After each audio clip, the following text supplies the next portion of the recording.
Hello, YouTube. Well, it's Wednesday, the 27th. Finally, I finally had someone. I love this. I got a comment a few minutes ago. Anyway, so I want to read this comment and then I want to respond to it. I got it in my comments about another video I made. But this is something I've really been looking forward to doing. So hold on a minute. Let me pull it up. Okay, this is a comment from Sydney Harding. So this one's for you, Sydney. Sydney says, "Hey, Mr. Blaine, love your videos, especially about your books. Could you make a video on the writing process? My dad is starting out on his first book and wants to make an audio book." I love that. I've been waiting for that for so long because I love writing. I mean, writing is the current passion. As a young man, I wanted to be an interior designer for most of my years. Then I settled for being a drug addict. but Anyway, in the last 10 years or so, writing's been my passion. And so I'm sure famous writers, you get asked questions all the time about the process and so forth. But so it's nice to have an opportunity to talk about it. So I want to talk about this video is about the writing process. It's from an indie author. Some people say self-published author. I think indie sounds a little sweeter. Uh, the reason I chose, I'm a self-published author, so or independent, whatever you call it. I use Amazon. I'm going to walk you through that process because writing a book is much easier than you might think. First of all, the first thing is we all have a story. We all have at least one story. Now, what I had to get past is it whether you become a famous ice skater or a basketball player or something like that. That doesn't necessarily mean your life is more valuable than anyone else's life. My life is just as valuable as your life is. You just became famous at doing something. So I think it would behoove us to all write. I mean, I think we all have a book in us, but not everybody is going to. So my thing was this. Okay, so I'm starting from the beginning. Okay, I got out of prison about 10 years ago. I was never a violent criminal, but I spent a lot of time in prison. I was a drug dealer. First, I was a drug addict, and then I became a drug dealer. And so when I got out, because of health issues, I'm HIV positive, have been for almost 30 years. So I wasn't really. I mean, I'm fine to walk around, but I'm not really equipped to work a full-time job. So anyway, so I was on disability. I am disabled, and this is a very real thing. But I had all this time on my hands. I mean, you can only watch so much television, right? So here I was 10 years ago. So that would make me about I'm 58 now. So I think I started writing at about 46. So maybe 12 years ago. Anyway, I woke up one morning. I had never thought about writing. Never even crossed my mind. I guess back in your mind, you kind of figure, oh, I should write a book because so much drama happened in my life, but never really thought of not seriously, certainly not. So I woke up, it was like an epiphany. Suddenly, I said, okay, I should write my story. I got enough to do anyway. So I went to my computer, turned it on, and I started writing. It was just that simple. Literally, it was that simple for me. So for me, I'm a spiritual person. So for me, that was God giving me something, giving me an assignment. So I went to my computer, turned it on. Of course, I knew absolutely nothing about writing. Uh, I barely even read a full book from cover to cover until I was 30 years old. The only reason I read it when I was 30 years old is because I was in prison and there's not a lot else to do there. So we all become prolific readers there, avid readers there. And so it never occurred to me. So I sit down and I started writing this story. And then this was going to be, the theme of the story is going to be uh, autobiographical. So it's going to be a memoir. Uh, the, the, I had a very busy life, not in a good way. When you write a book, you want to think, okay, well, this person's writing this book because they're famous for something. Which really, I mean, it's so what you can ice skate. That's not you. I mean, that's what you do. So it's an aspect of you. But all the rest of the stuff you can write about because you have a life. So anyway, so I was going to write about all this horrendous past I had and how I got delivered from drugs. This was a very serious thing for me because one of the first things that happens to you when you become a believer, when you become a Christian, is this desire when something has worked for you to communicate that some way. In other words, you want to tell other people that maybe it might help somebody. Maybe they might. I mean, that's the ultimate goal is to help somebody. Somebody is to connect with somebody. So anyway, I started off on this journey. I wrote Meth Monster. This is a book right here. That's it. Meth Monster, hand coming out of the ground, and all that. My process was every morning I would get up. Now, for me, a nonfiction book and a memoir is completely and totally different than fiction. I've written 5 books now. 4 of them are fiction. So I enjoy writing fiction now as my kind of my hobby. But the first book, I probably read it 100 times because that book is my life. So it's not like a made up story. So I used to be every Sunday on the way to church, I would listen to it, parts of it, as a testimony to keep me motivated. And so anyway, so I started writing the book. So I can maybe I can even get some information here. Okay, this book was published in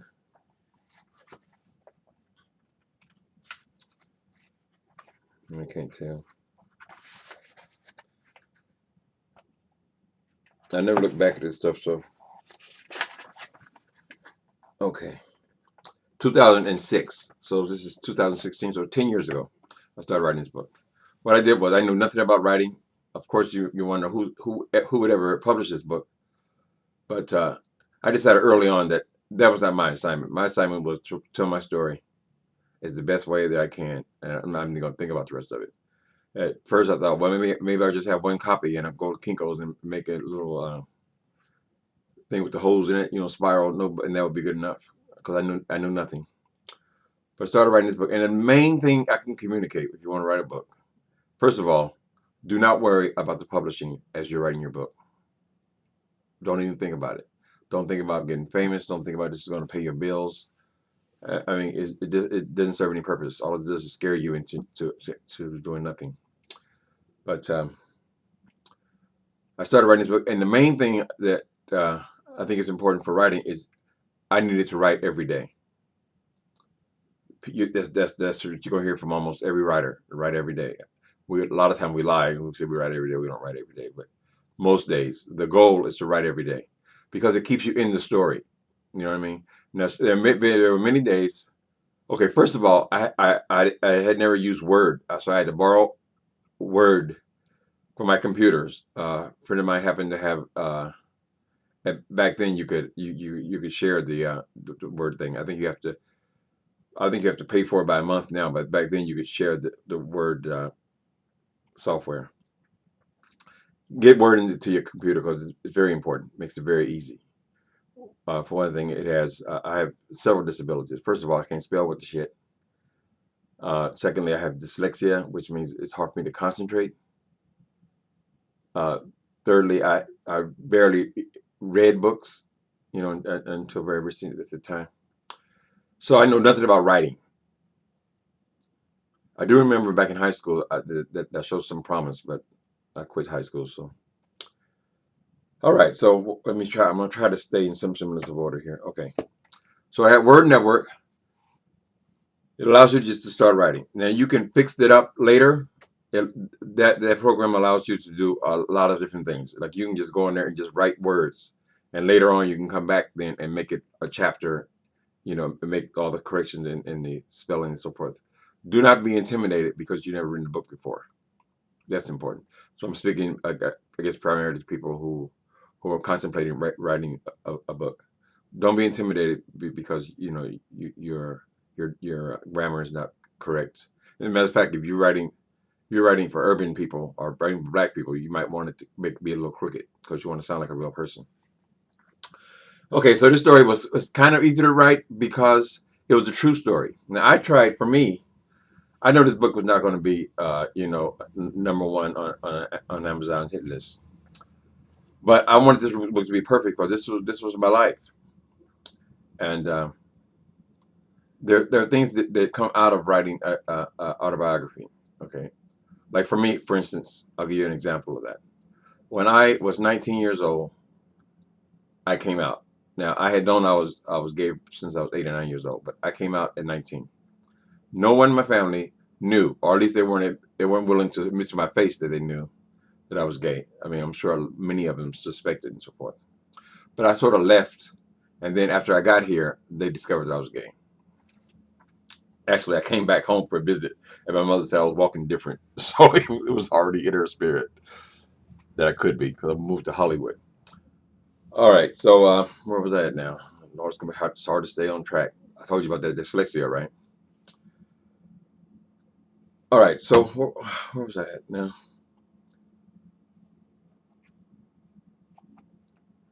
Okay, we pick it up at started to write every day. The story was easier than fiction.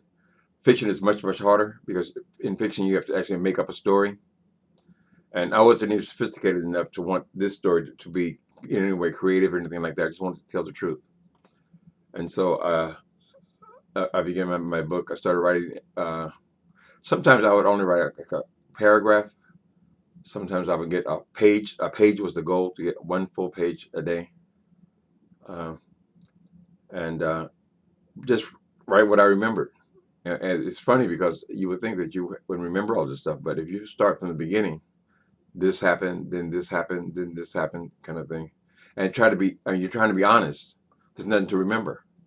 So my book was relatively easy. My first book. Oh, I was telling you why. Forgive me. I tend to I skip and miss in the way I talk and the way I communicate. Anyway, and so I was saying that. Okay, I was saying that going back over my story. I mean, gotta get it back. Hurry up, Timothy. Okay. Oh, about writing your memoir or autobiography. So when I left home, no one knew anything about me. I never talked to my family about all the situations I had. They never knew a damn thing about me. All they knew was I ended up in prison, and I ended up continually going back to prison as an adult. They heard somewhere, I'm sure, that I had AIDS and that I was a drug addict. But they didn't know my story. No one in my personal life. So when I wrote my memoir, all of a sudden, all of the people in my family, and this had to be 100 people, they all knew me. They all knew me. Your family's going to remember parts when you were young, when they knew you. But then there are other parts of my story, like people I knew in the streets in Hollywood, and I would get emails, and they would say, "Oh, I read your book." And then people in my lover's family were able to read my book. People in my church were able to read my book, and so I was able to tell my story without interruption. So it's very important to the writer. That book, very important. We should all do that. It's just like a photo album, keeping a photo album. And you all can do that because when at the end, the game is going to come down to editing. So wrote every day. Took me about maybe 9 months. You can see this book is not very big, but I told the whole story as best I could. The spiritual parts, some people don't get that part, and some people it's the main part. So all of it, different facets of my life, I was able to communicate. I took that book to get it published and everything. I didn't know anything about publishing, and so when I finished the book, got as good as I could, I let my aunt read it, and she said, "Lord, you have got so many errors in this book." She used to do copywriting for an insurance company for years. She was a teacher also. Anyway, so my aunt Rachel said, "Okay, go ahead and get it edited," because I met an editor. Okay, let's start with the editor. I met this editor, this guy in program. We were both in drug program, and I told him that I was writing this book. We were friends. We stayed friends after program, and he used to work for as an editor for a magazine here also in San Francisco, local gay magazine. So I know he could edit, but I didn't care to me to ask somebody to do that kind of work for. I didn't have any money to give him. But I told him about it. And he said, "Well, let me check it out. Maybe I can help you." So he edited the book. Now this is before I even gave it to my aunt. When my aunt went over it, she said she got so many mistakes in there. So It was me. I wrote the book to the best of my ability. There was my editor who cleaned it up. Let's put it like that. Make sure the sentences make sense and so forth. But basically, it was the same book. He cleaned it up. A lot of grammatical things and like that. But a lot of the things, a lot of the mistakes are caught by the word program. The editor catches, of course, a lot more. He's checking for continuity in the story and so forth. But he didn't want to change it much. I told him right from the beginning, okay, he's a white guy. I said, this is a black man. I want to sound just like I sound when I'm talking to you on the page. Now you see how I talk. But I didn't want to lose my voice in this book. This book is very special to me. So he would, after I finished the book completely, or I'd take my hands off of it, I'll give it to him. He would give me chapters. He would send me a chapter. There's 9 chapters in that book. And then I would send that chapter. It's all done online now. I would say I hadn't seen my aunt in 20 years, but we do it online. He would finish the chapter. I'll send it to her. She would edit it. She would proofread it, make it perfect. Then we would add it to a master file. So I think it's important to have 3 people. I still believe that to this day. I've done it with less. I've done it with just me and the editor, the copy editor, and things to get through. One of my books, I'll tell you about that, ended up in a big mess. And if I get time, I'll go back over it and correct it as best I can. So anyway, I finished the book. I didn't know anything about publishing. I know that this was not going to be a big seller because most people were not interested in the goings on of some drug addict in San Francisco. It wasn't important for them. It still had the same weight for me. I wanted to get this book published. So I think I met this guy in a group I was doing. He had published several books, self-published several books. I asked him how he did it. He told me this company, and I went and got it done. A friend of mine from my church, who was also in program with me, when he heard that I had finished the book. See, my point here is I didn't have any connections when I started the book. Now I had no editor, no proofreader, no publisher, no financier. I had nothing. I just started writing the book. That's the main thing. Start. You have to start. Sit down. You write a few words every day, best you can. Anyway, as soon as he heard that I had finished the book, he said, "It's finished." I said, "Yeah, but I got to raise some money to publish it. I want to self-publish it because that wouldn't be the type of book that would be the publisher would be interested in. I don't believe, and I wasn't willing to put in the kind of work to try to find somebody. One thing I determined very early on, I was not going to be the kind of person who has all these unpublished manuscripts around my house. They were not welcome in my house. If I wasn't going to finish the book and publish it, I didn't want to have anything to do with it. So my friend told me, he said, how much does it cost to publish it?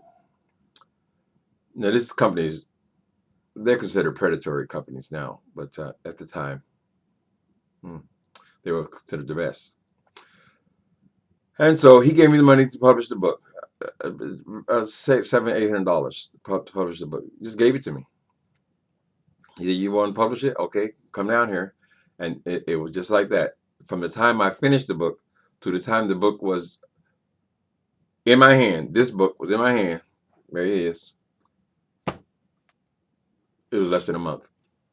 See, that's why I'm a believer. I have faith, but you don't have to have faith to write a book.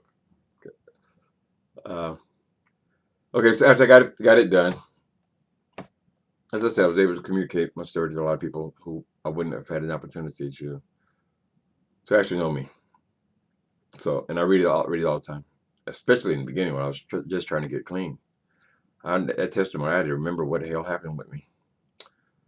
And so after I finished that book, then what do you do? Because I'm still disabled. I'm still on disability. I'm still sitting around the house watching TV all day. So, yeah, I said, well, yeah, I really did enjoy the writing process. It was never planned, but I really liked it. So I started writing another book. Now, Loving Gospel Music. Now, this is an important book for me because this book is what I base all my other writing on. All my other books are all based in this story because I just felt like it wasn't finished when I finished it. I wanted to carry on the characters and so forth. And that book is 420 pages, so no fillers. That was a serious writing there. It's a coming of age story. So if you're going to start writing a story, first you need to you have to decide what you want to write. Do you want to write nonfiction? You want to do memoir, your own personal story? Do you want to do fiction, or do you want to do a combination of both? In other words, a fictionalized account of your life. That's sort of what this was about, at least as far as the character, the primary character, which is the protagonist. I didn't know what a protagonist was when I started this. For me, it's been like building with blocks. I had to learn everything by doing.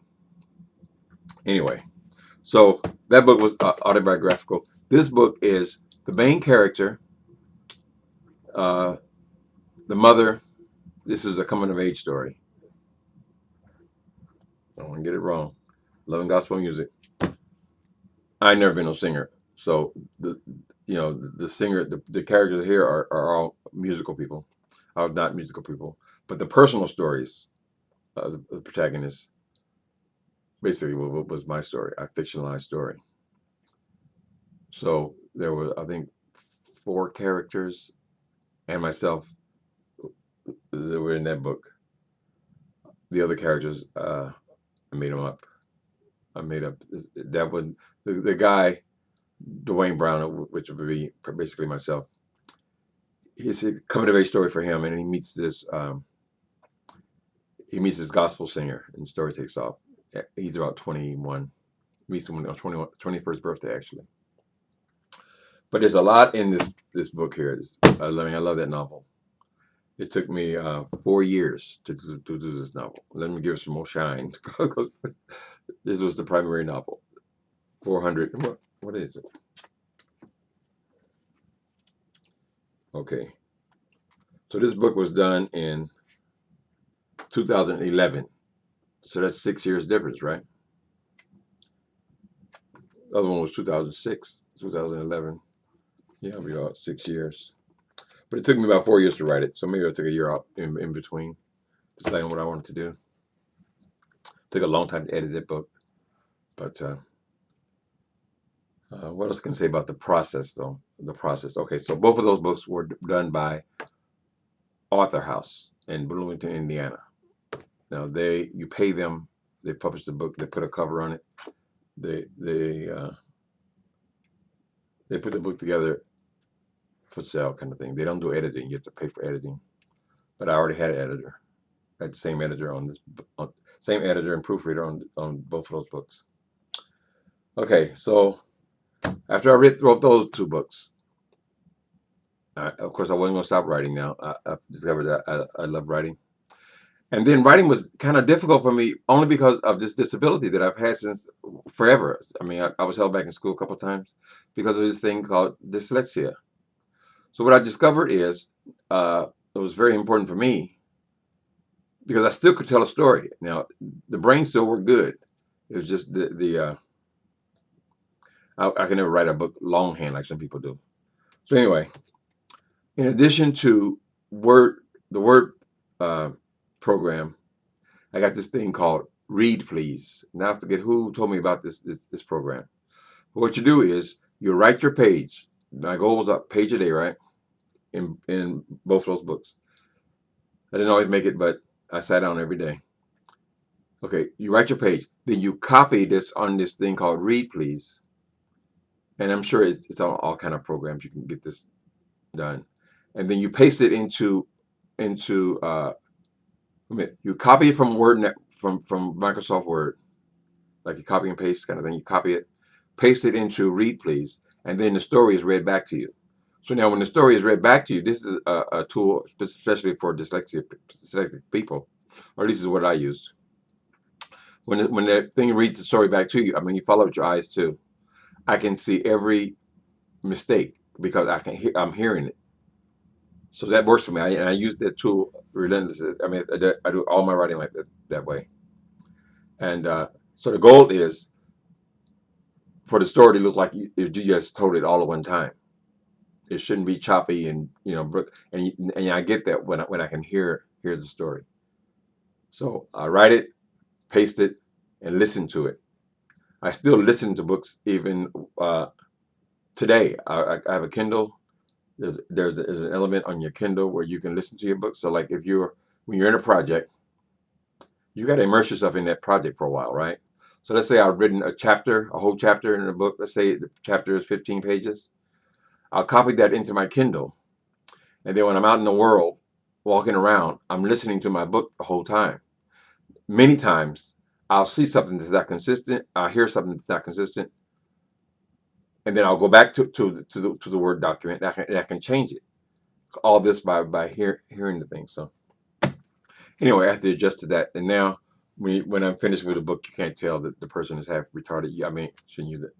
I want to be correct. You can't tell that the person is me. It's a smooth story. Okay, after that book. Okay, so after that book, Author House, they had distribution also, where your book would show up on Amazon and Barnes and Nobles and many other book places where they sell books, kind of thing. But you would only eat. I think you got something like I forget the percentage, $2, $2.50 a book. I made a mistake then. I'm pricing this book way too high. It was like $26 on Amazon, which nobody's gonna pay that much for an unheard of author on Amazon when they can go and get Anne Rice or Baldwin, James Baldwin for $5. You know what I mean? So, but I was locked in because I signed this contract with this author house. So I didn't want to do that again. And these books, both of them were getting close to $1,000 a piece to publish. So right around that time, Amazon started this company called let me see, Kindle Direct Publishing, KDP. All right, so I had written that book. Then when I started this next book. Those both were Author House, right? Okay. Well, I wrote this next book. Okay, The Epiphany. This could be the best book I've written. Let me give you that name again. The Epiphany. I say that only because this one connected to people like the other ones didn't. Now, that could be because those are the ones who gave me these reviews, but this book got two full-page reviews, one by a professional reviewer. It's a very interesting story behind this book, and it's a great story. But this time I said, okay, I'll start a GoFundMe so I can publish it. I figured okay, I'm still going to need that extra $1,000. On the second one, someone gave me, in my church, gave me the money to do the big book also. The first one, someone paid for it in my church. Second one, someone paid for it in my church. See why I love church? They believed in my writing and encouraged me, kept me going. But in this third one, I put on Facebook, okay, that I need to finance this, that I finished this new book, The Epiphany, and now I had to find financing for it. This wasn't a GoFundMe account, not yet, but a guy on Facebook, his name is King, is it King Brooks? He's on Facebook a lot. You guys probably already know who he is. Yeah, King Brooks. He said, why do you need a publisher, or why do you need to raise money? Just do it with Amazon. So I said, okay. I think I had raised $200, so I did have a GoFundMe account up then. $200. People who knew me went on there and just want to support. So he told me, he said, well, why don't you check out Amazon, KDP, and Create Space? I said, yeah, but I don't know that much about publishing. I don't know how to put a book together. I don't know about the formatting and things like that. And he said, no, it's a step by step. And then he said the key word, and it's free. Oh, glory. Lord, I went crazy. Because I had heard about this company. It had only been around for about a year. The people were using this company. I mean, the difference being I can save that $1,000 a book. So I went to the KDP. Now, this is very important. I went to KDP, Amazon company, and I published this third book. See, it looks nice. In less than a day. Did the whole thing myself. Did the cover, did the layout, did the formatting, everything, and it was done in one day. The other thing took months, and I had to pay them. So that's how I publish now. Still a self-published author. My thing is this: I want to write good books. I want my books to be as best as I can get them. Uh, I don't write with the idea I'm gonna become famous. I mean, we all want people to read our books, but my thing is to write a good story. That's my part. And so, if you like, okay, here's a new book. If you write a good story, a great book, and you get a publisher, you get the exact same thing. You get the same thing. You get this book. Now you're going to sell a lot more books because we have this connections. They're going to get it in bookstores and things like that, and some of their connections. But you're still going to have to promote the book, and people are still going to have to buy it. So you're going to have to come up with promotion ideas or a lot of stuff you're going to have to do. And they're going to if you do book readings, book signings, whatever they tell you to do, you have to do, and you get about, I think is it 20%, 10% or 20% of the royalties. If you find a publisher, I mean, they're in it for the money. It's not a charity. When you're self-published, you get 70%, but you don't sell as many books because I mean I know nothing about promotion. I mean, as far as I'm concerned, this is promotion, but so it's a trade-off. But my thing is, I want to write good books as best as I can get them, and I want each one to be better. Okay, so I guess it's as on process. Process is basically write every day. Uh, write every day. I don't use a I don't use a diagram. I mean, what do you call it? Yeah, I don't outline. An outline. I don't outline my books. I write the story like this happened today, and the next thing I have no idea what the next page is going to bring. Sometimes I write things, and I'm just as surprised as the reader is.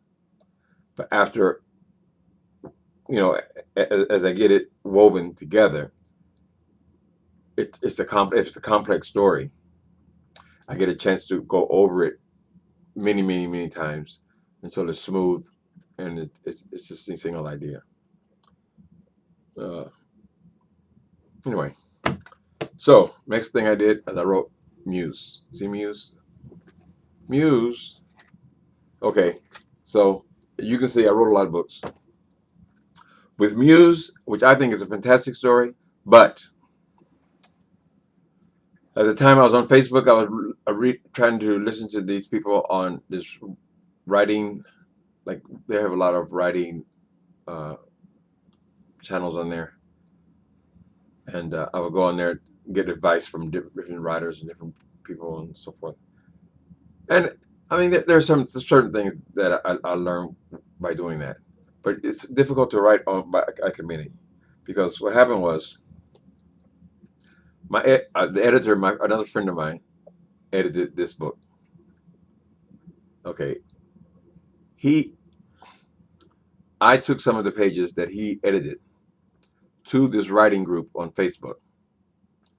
And I got so many comments. People, they're grammar Nazis and all that. You have to put commas after every name and before every name, something like that. So my editor did not do that. But after the book was finished, after he did it, I took this advice of these strangers, these blue faces on this writing group, and I went through their whole document, putting in all of these commas where they were not supposed. And immediately, everyone responded to the same. Why is that comma there? Why is the commas there? Why is it comma? So I took some bad advice, and I messed that up. Fortunately, it's only commas. I mean, it depends on what a stickler you are. But yeah, so at some point, one wonderful thing about Amazon is you can go on there anytime. Like if I don't like this cover, I can go and put this cover on it in 10 minutes. It's that easy. You can change it at any time. You can change the price if you want to. You can make corrections in the book. Like I might re-edit that one just to get those commas out. I mean, it's a lot of work, but you can do it there. With these other books, the first two, I can't do shit. Excuse my French. I can't do nothing about mistakes in there, or mainly the price, because this book should now be $24 for the hard copy. Fortunately, the ebook is much cheaper. I think it's about $7, $8, something like that. But I can't make changes. I can't change. I can't change the name if I want to. I can't do anything.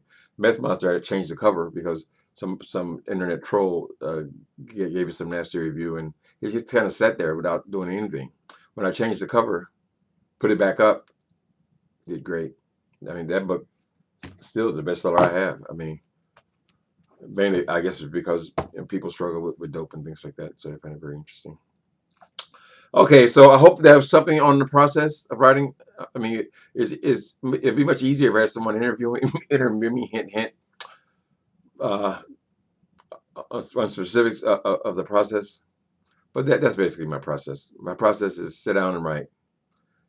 That's the main thing. That's the author's job. Sit down and write the story, even if it's sloppy, even if you don't know how to.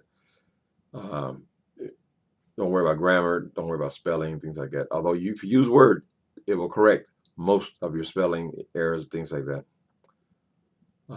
If you have a difficulty in concentrating or things like that, or staying concentration level and so forth, use the reader. That's what I use. I use that. I mean, I use it every single day when I'm writing. So, hope that helps. Good luck to you if you want to start a book. If you want to ask a question. And thank you. What was the person's name? I forget the person's name. Hold on. Maybe I can get it back. Hold on. Sydney Harding. Okay, thank you, Sydney Harding, for asking the question. And I hope that helps a little bit to motivate. Always feel free to ask questions about that. I love talking about writing, but it's kind of hard to talk to yourself. Okay, that's the process for today.